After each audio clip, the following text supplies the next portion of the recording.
Oh, Abir, what's this? Abir, do you really think so?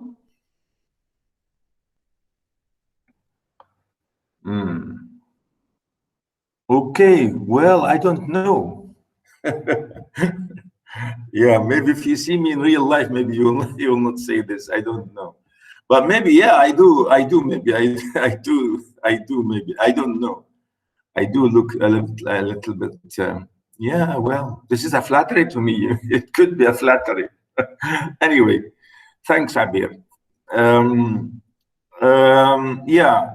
Today, as I said, really, I will go on to see, if you like, here the main things in this second part of the novel. Really, as I mentioned last time, more and more problems, really, and complications and developments, really, go on always on Raskolnikov. As I said, the terrible, punishment. Really, the real punishment starts and develops more and more here in this, psychological, I'm saying, punishment.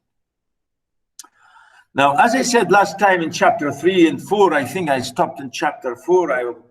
I will show you in a minute. We'll share we'll see the text. But you can see, as I said, he had visitors and he was really upset, and he was worried that maybe they have seen something in his room.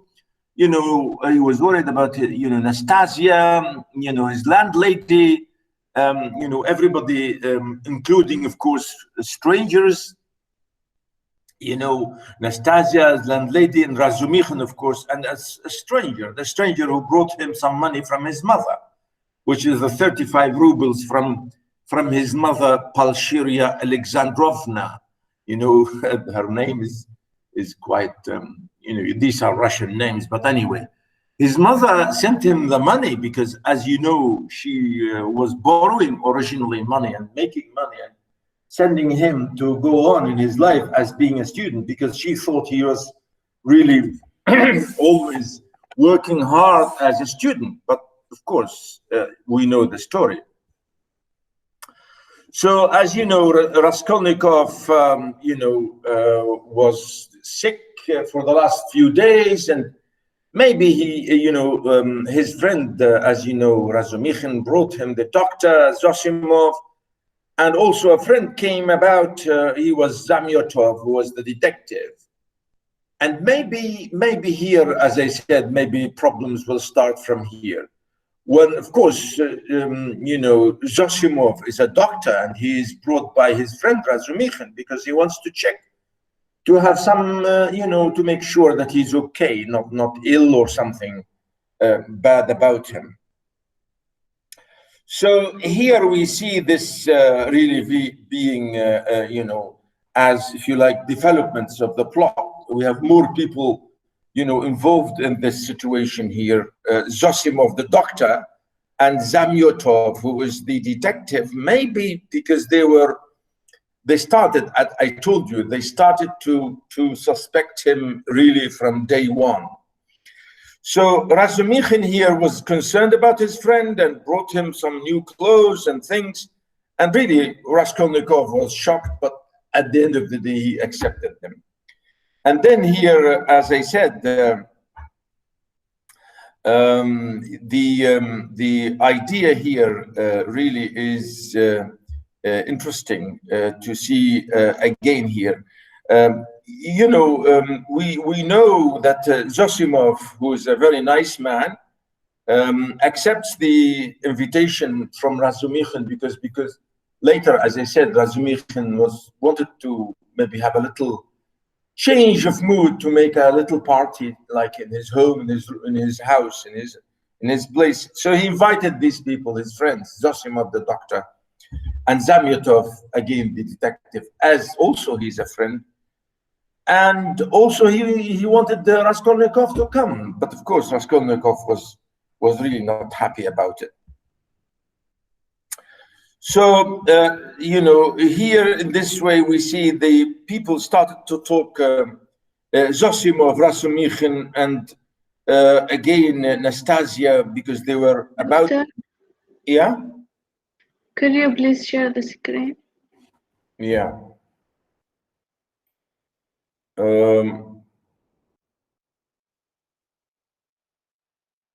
Yeah, where is it? Yeah, let me see. Share.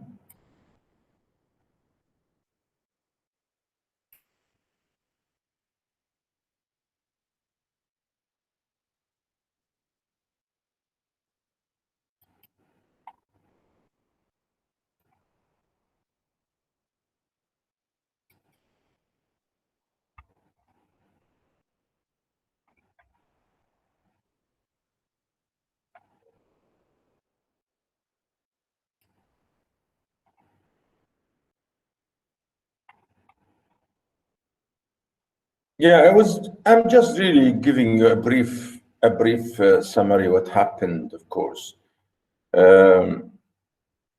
Yeah, I think I read this, and this is what I think. Yeah, I read this last time, but I'm just revising things quickly because it was such a long chapter when we have a lot of details, and you you can see my yeah I yeah I think I read that. Well, some of it I was able to read it. Yeah, and here I'm saying here in this chapter 4 of in, as you can see, page 76. Zosimov here, as we see the introduction of this. As I said, they were all invited to Razumikhin's place to have a little party, just to be friends. And here we see the nice description of Zosimov.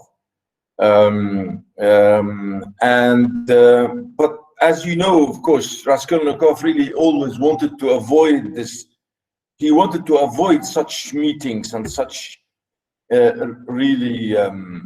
occasions, because he does not want really people to check or to know him or to see how he's behaving and so on. So we can see here the way he was trying to tell him to come. And again, one of the visitors, or one of the people who came to the party, also was really the main detective, as we shall see, and he is Porphyry here. I think I mentioned that to you last time. I think I was here. Here, this name, Porphyry Petrovich, the head of the investigation department here. And they were asking, is he a relation of yours too? A very distant one, but why are you scowling? Because you quarreled once. Won't you come then? I don't care a damn for him. So much better, the better. Well, there will be some students, a teacher, a government clerk, a musician, an officer, and Zamyotov. Do tell me, please, what you or he, Zosimov, nodded at Raskolnikov, of course, can have in common with this Zamyotov. Of course, remember, Raskolnikov really does not, as I said, does not want to have company, because he feels always edgy and unhappy about meeting anybody. And he is worried, all the time worried about it. So that's why he does not really want to come. And here, as we know, they started sitting together and they started discussing the question of the killing of the old lady, and of course, as I said, indirectly, Zamyotov suspects him. So that's why, they brought up the topic of killing the old lady and her sister. And this is what the conversation went on here, as you can see on this page 78. Notice, Lizaveta was murdered too, Nastasia blurted out, suddenly addressing Raskolnikov. She remained in the room all the time, standing by the door listening. Lizaveta, murmured Raskolnikov, hardly audibly. You see here always Raskolnikov, he's pretending that he knows nothing, that he's innocent. And everybody knows. I mean, they know what's going on. Nearly, they know that there's something fishy about him.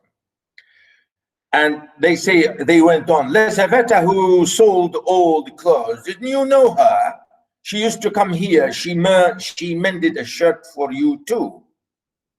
Raskolnikov turned to the wall where in the dirty yellow paper he picked out one clumsy white flower that with brown lines on it. Of course, here the narration showing the symbolism about the yellow and the flower and all this terrible thing about it. But what about the painter? Zosimov interrupted Nastasia's chatter. So you see here, as I said, the whole group, if you like, they were discussing and talking about the murder, of course, of the old lady and her sister. And here, they wanted to, as I said, to sort of, as I say, they don't really know for sure that Raskolnikov has anything to do with it. So they were suspecting the painters who were there at that time. Why he has accused of the murder? Raskolnikov went on hotly. Razumikhin. Was there evidence against him then? Evidence indeed, evidence. That was no evidence. And that's what we have to prove. It was just as they pitched on those fellows, Koch and Petrakov, at first. How stupidly it's all done. It makes one sick. They are discussing that, as you can see, the murder itself and how they accused these poor painters who were painting in the downstairs flat, where we know where actually Raskolnikov himself hid himself for a little while when he went away. Yeah, so he was listening and he was really, sort of amazed about what's going on.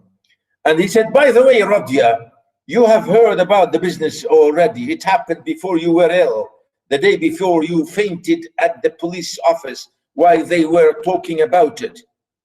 Zosimov looked curiously at Raskolnikov. He didn't stare. But I say, Razumikhin, I wonder at you, what a busybody you are. Again, Razumikhin, as I said, it seems that they are all watching him, watching Raskolnikov, and they are not saying anything to him. And, step by step, after all this discussion, they were, talking about it. Again, here, they told him about the story. Again, notice here. Well, oh yes, well, here is the story. Early on the third day after the murder, when they were still dangling Koch, these two men, the painters, they were accounted for every step they took out. And it was as plain as pickstaff. An unexpected fact turned up. A peasant called Doshkin, who keeps a dream shop facing the house, brought to the police office a jeweler's case containing some gold earrings and told a long rimagror. Again here. And I think this is, this is one of the evidence, one of the funny thing. Of course, we know, as we said, there is no perfect crime. That's it.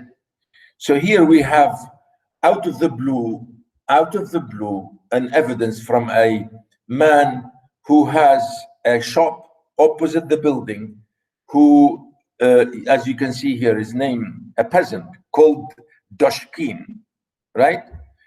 And this Doshkin, as you can see, let me read this for you. Brought to the police office a jeweler's case containing some gold earrings. Okay, the day before yesterday, just after 8 o'clock, mark the day and the hour. You see, the day, the same day and the hour. After 8 o'clock, a journeyman house painter, Nikolai, who had been in to see me already that day, brought me this box of gold earrings and stones and asked me to give him 2 rubles for them. When I asked him where he got them, he said that he picked them up in the street. I didn't ask him anything more. I'm telling you Doshkin's story. So this is it. Of course, the evidence here is as you can see, if you like, when you see from the rest of the story here, you know, again here, I gave him. I'm telling you Doshkin's story. I gave him a note, a ruble that is, for I thought it. If he did not pawn it with me, he would with another person. I mean, pawn it with somebody. It would all come to the same thing. He would spend it on drink. So the thing had better be with me. The further you hide it, the quicker you will find it. And if anything turns up, if I hear any rumors, I will take it to the police. Of course, that's of course the taradiddle, the gossip. He lies like a horse, for I know this Doshkin, he is a pawnbroker himself, or a pawnbroker and a receiver of stolen goods. And he did not cheat Nikolai out of a 30 ruble trinket in order to give it to the police. He was simply afraid. But no matter, to return to Doshkin's story. Anyway, here it's a long story about Doshkin finding, saying that somebody found it or whatever. It's really the idea that later on we shall say that this is of course it was dropped by accident from Raskolnikov, as we shall see. And really, this is, people say, well, this is Doshkin's story, and this is Doshkin's tale, about this idea about it. And, the idea really is step by step, I'm saying, they're trying to see the reaction of our friend Raskolnikov. And really, this is the idea here. The question always we say, well, there is no evidence. This is the idea. There is no evidence. And I think this is the question all the time. The evidence. We want evidence. Yeah? Yeah, of course. And here you can see more and more of this question about it. Notice, well, anyway, there is the evidence. I'm not talking of the evidence now. I'm talking about the question of their own idea of themselves. Well, so they squeezed him and he confessed. I did not find it in the street, but in the flat where I was painting with Dimitri. Oh, well, whether in the street or in the flat, as I said, it was dropped, of course, by accident, by Raskolnikov. And Dimitri, of course, one of those painters, of course, or whoever, found it.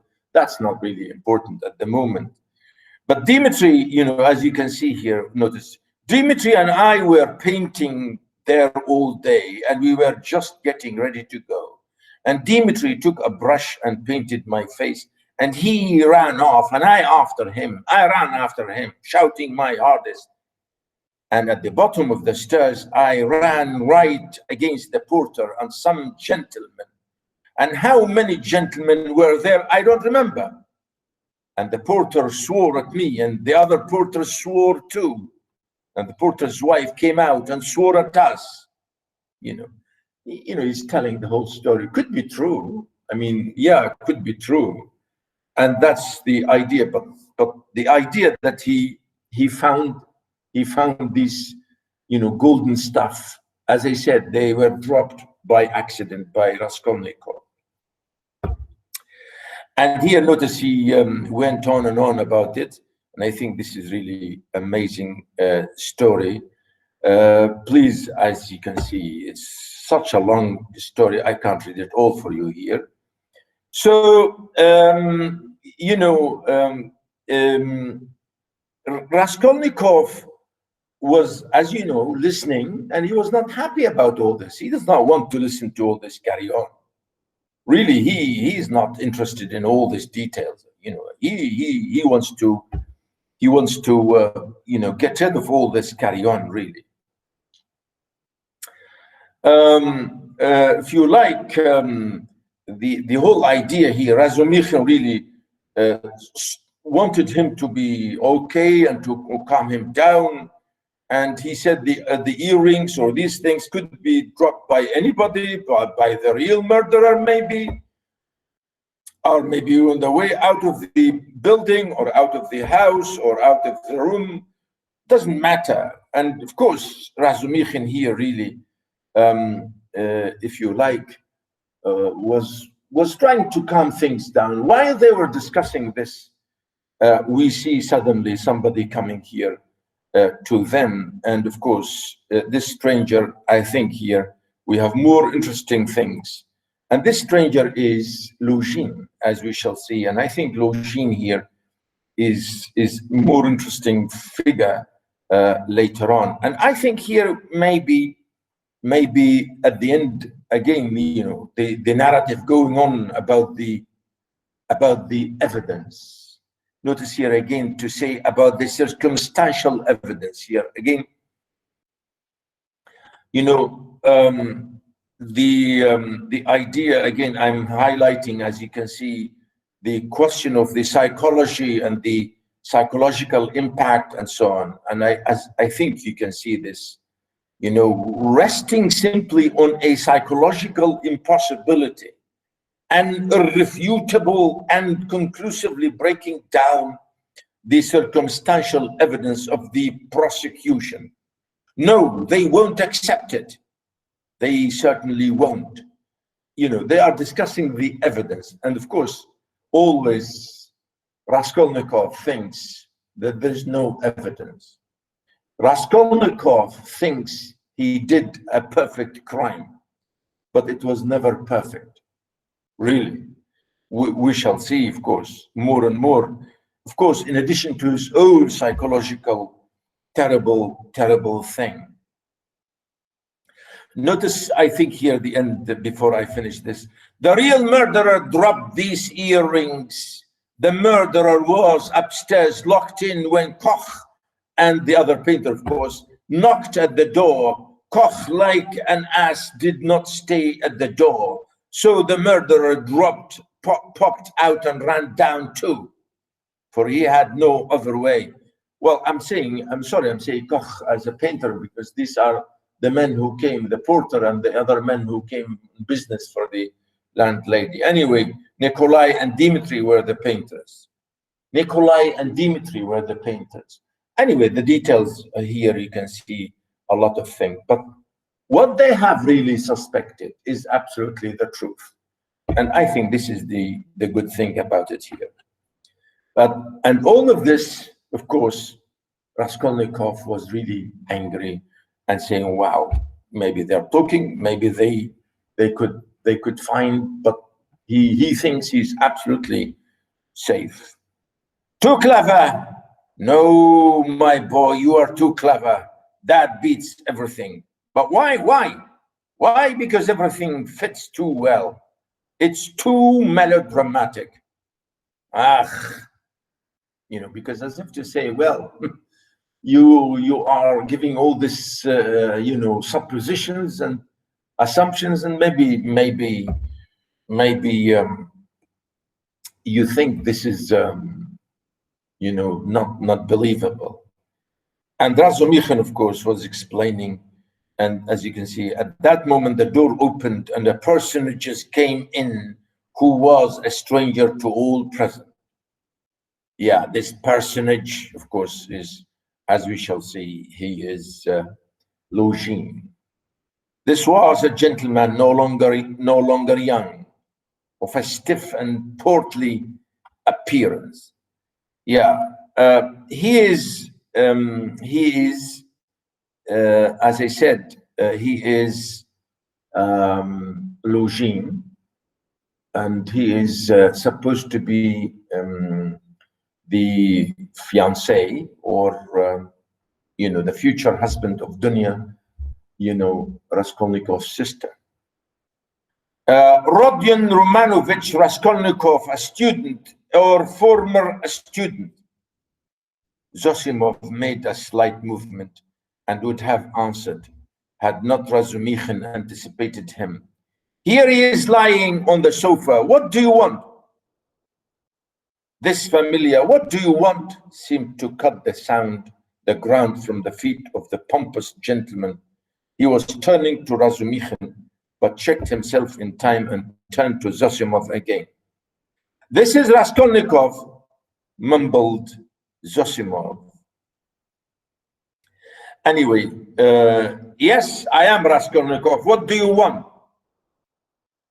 The visitor scrutinized him and pronounced impressively, Pyotr Petrovich Lugin. This is his full name, Pyotr Petrovich Lugin. Yeah, what a funny name. Peter, maybe Peter Petrovich. I don't know if we can pronounce it Pyotr or Peter, I'm not sure. I don't know Russian. I'm sorry about it, but yeah, that's life. So his name is, as you can see, Lugin. Just Lugin is enough. I believe I have reason to hope that my name is not wholly unknown to you. Of course, Raskolnikov knows him because, his sister and mother, well, his mother, his long letter that he received from his mother. Of course, he knows him. Raskolnikov, who had expected something quite different, gazed blankly and dreamily at him. Yeah, dreamily at him, making no reply, as though he heard the name of Peter Petrovich for the first time. Again, ladies and gentlemen, really, I want you to pay attention to the question of dreams. Really, the question of dreams in this novel is an amazing topic for discussion.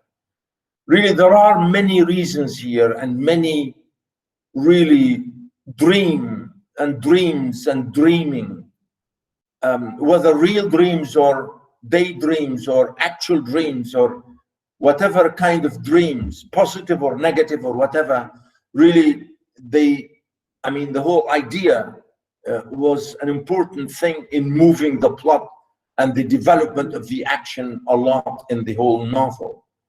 Dreaming, because Raskolnikov had so many dreams, and you can see the occasion of all these dreams were really important to see, starting from the first dream, maybe with the horse and the dead horse, and they killed the horse, and then another dream, and then another dream, and so on. All these dreams were really important, and there were a lot of details about these dreams, and I think you can think about that as an important question for us to think about, as an important development or an important mover of the action, important mover and developer of the plot and the narrative throughout the novel. Because Raskolnikov was always dreaming, either dreaming openly or when he is asleep or when he was awake or when he was hallucinating or when he was crazy and so on. Okay?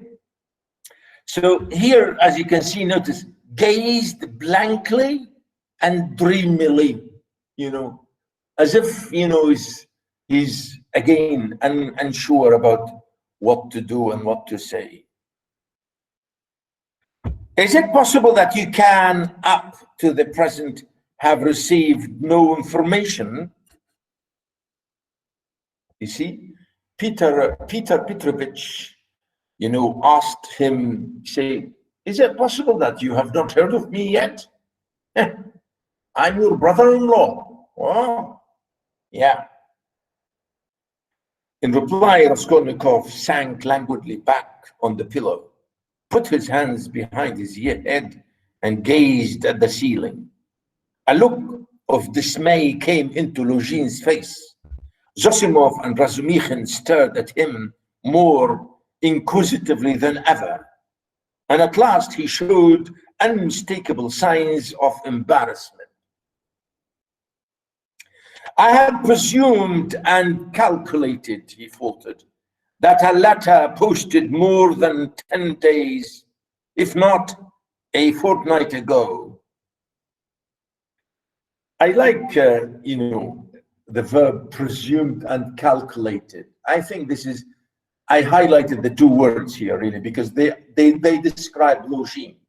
He is a calculator. He is a callous, ugly, materialist, terrible, stingy, horrible man who calculates everything correctly, who does things for his own profit and his own business, his own, as I said, really wicked, ugly character. He said, calculated. I calculated things. I say, why are you standing in the doorway? Razumikhin interrupted him, or suddenly. If you have something to say, sit down. Nastasia and you are so crowded.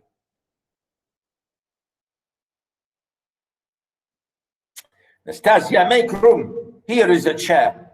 Thread your way in. This is really a nice word here. Thread, move. Thread your way. Yeah, it's a nice, funny English, really. To say thread your way, yeah. He moved his chair, and of course he sat down, and still Raskolnikov really shocked and unbelievably unhappy about it. No need to be nervous.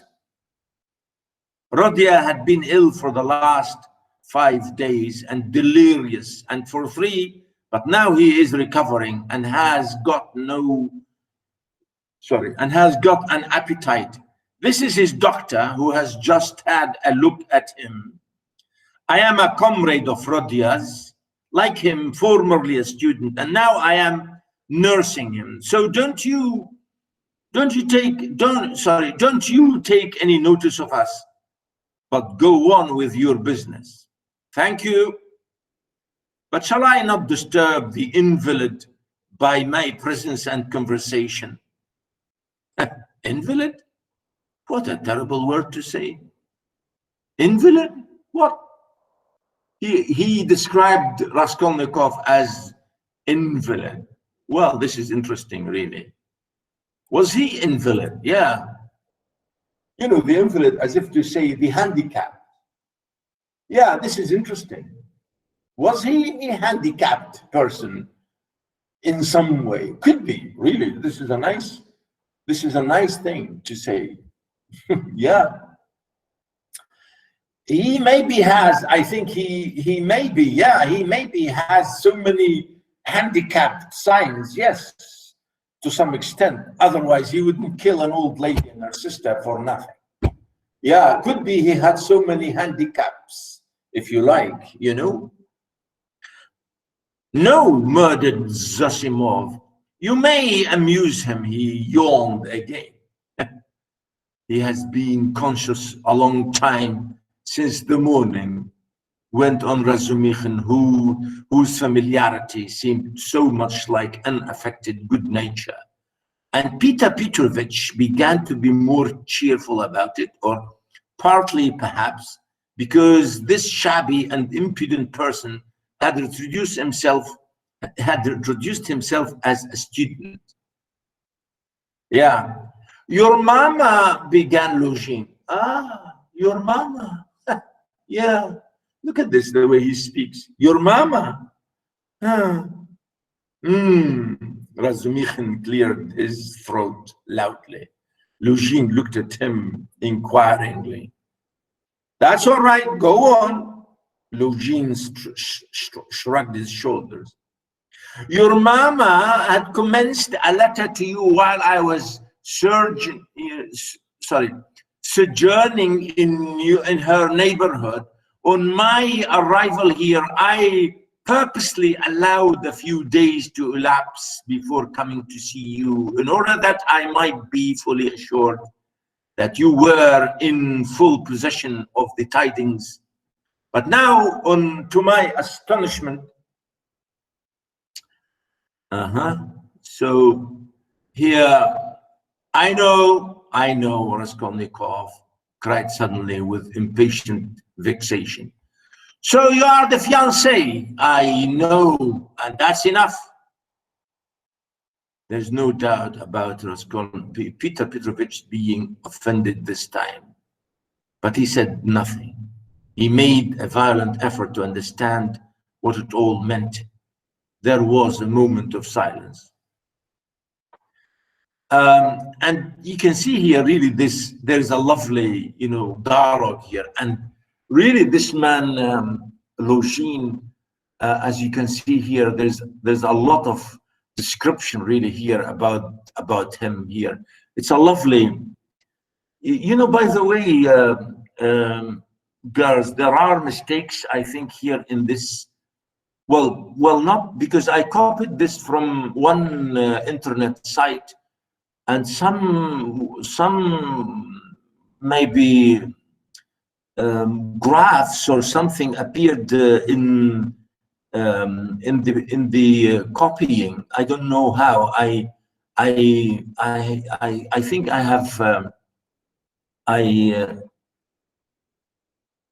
have not really corrected this enough, so maybe that's why you will see this some like here, for example. Again, this is really funny, but anyway, I will maybe later on I will fix it, but never mind.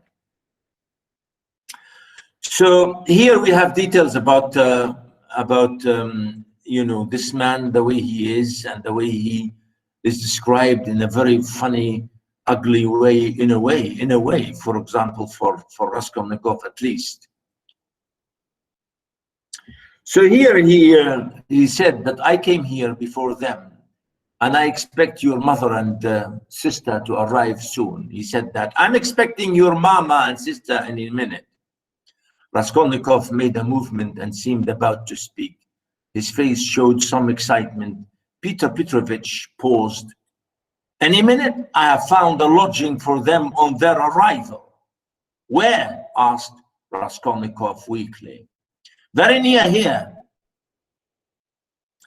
Anyway, he learned from him that he came here to see him, to talk to him, and to arrange for the final thing, as if to say marry or to get married to Dunya. Of course, the whole thing was a terrible shock to Raskolnikov, and he would never allow that. So here really you can see, for example, again, more and more discussions going on, and step by step, Raskolnikov,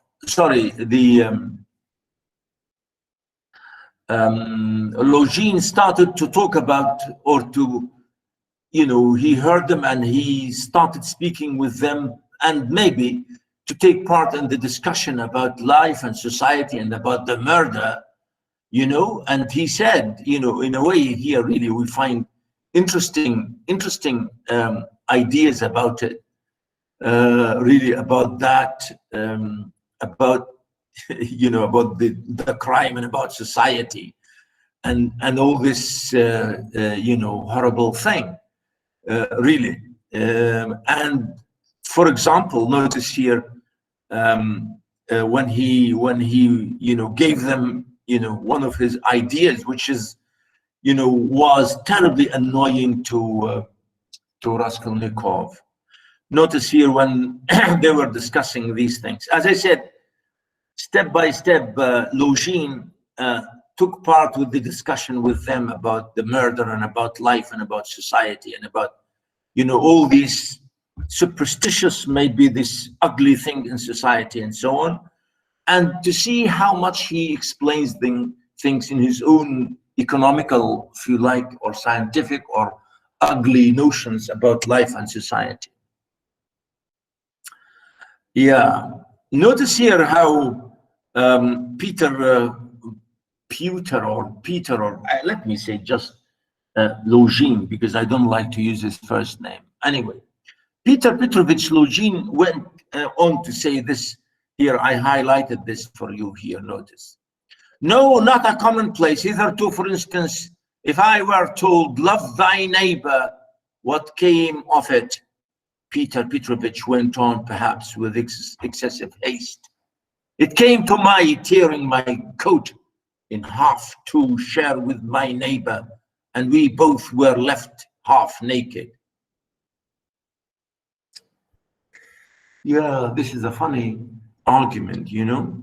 As a Russian proverb has it, catch several hares and you won't catch one. Yeah.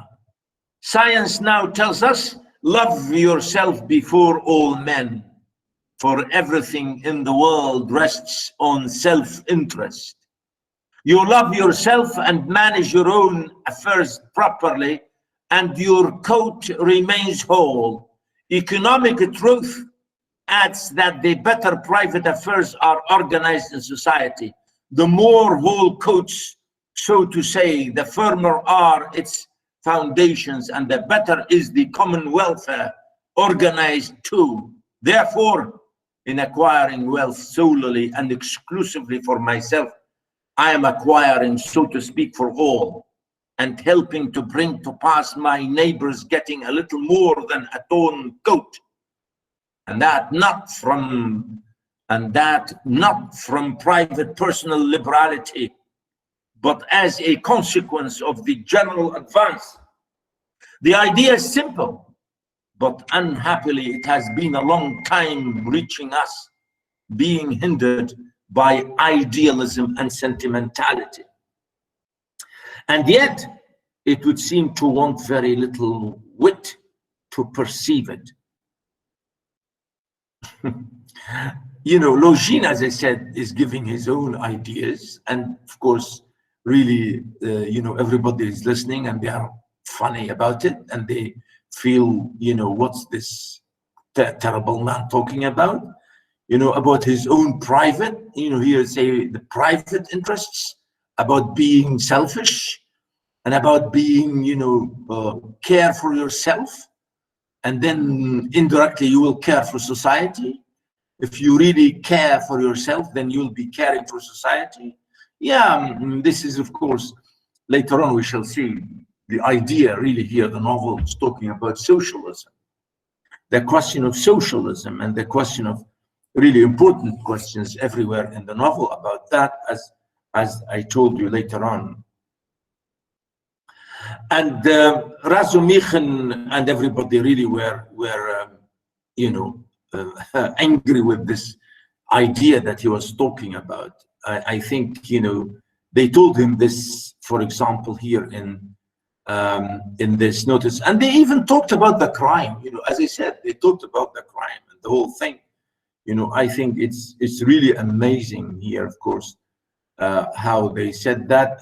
Again, I'm not going to read all of this, but really, it's really an interesting idea.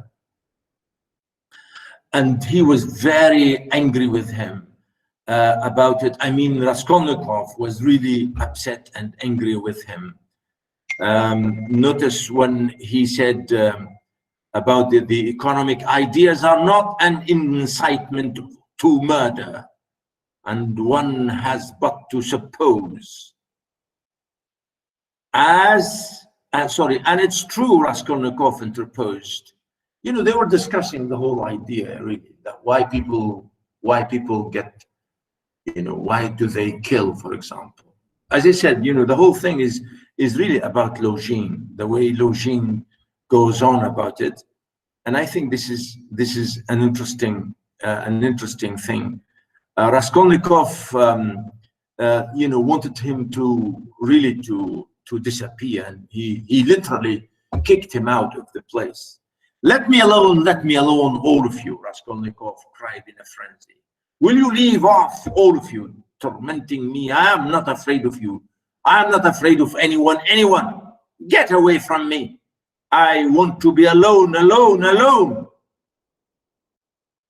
And of course, they were really, surprised and shocked. And yeah, because he was terribly unhappy to hear all this story.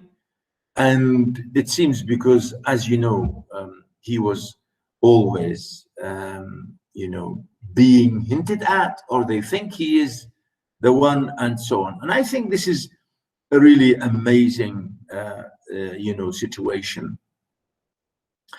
Again, notice here what they said. What's wrong with him? If only he could get some favorable shock. That's what would do it. At first, he was better. He has got something in his mind, some fixed idea weighing on him. I'm very much afraid so. He must have. Perhaps it's that gentleman, Peter Petrovich. From his conviction, I gather he is going to marry his sister, and that he had received a letter about it. Yeah, confound that man. He may have upset the case altogether. But have you noticed he takes no interest in anything? He does not respond to anything except one point on which he seems to be excited. That is the murder. You see, so here they are. I told you, they suspect him, all the time. They suspect him. And there are a lot of evidence, as you know, a lot of evidence, really, a lot. But they wanted to be absolutely to make sure. Yes, sir, Razumikhin agreed. I noticed that too. He's interested, frightened. I gave him a shock. On the day he was ill in the police office, he fainted. It gave him a shock on the day he was ill in the police station. He fainted. Tell me more about this evening, and I will tell you something afterwards. He interests me very much. In half an hour, I will go and see him again.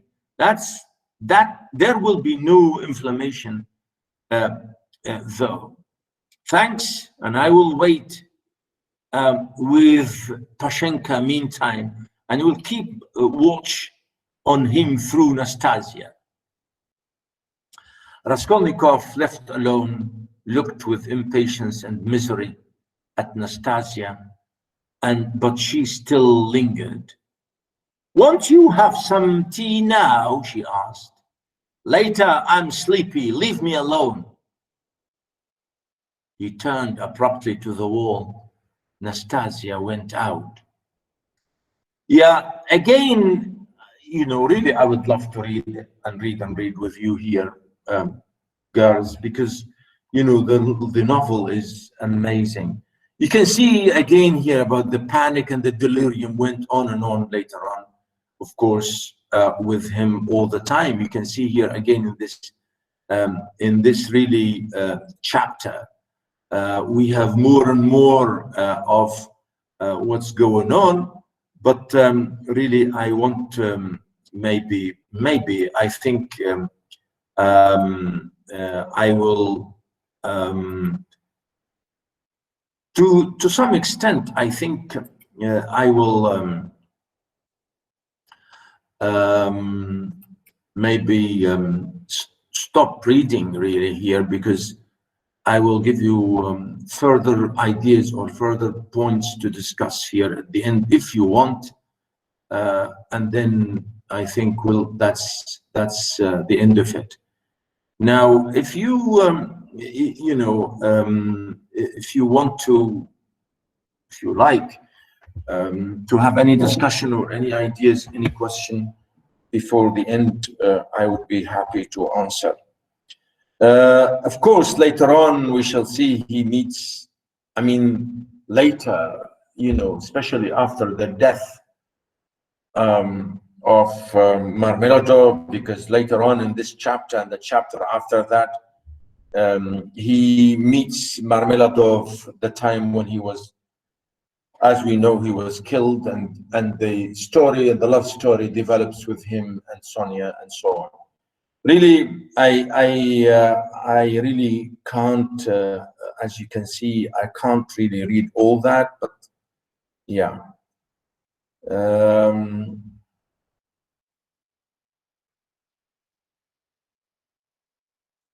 Okay, and yeah, I think I will. I think I stopped sharing, but I will also stop recording. If you want to have any discussion,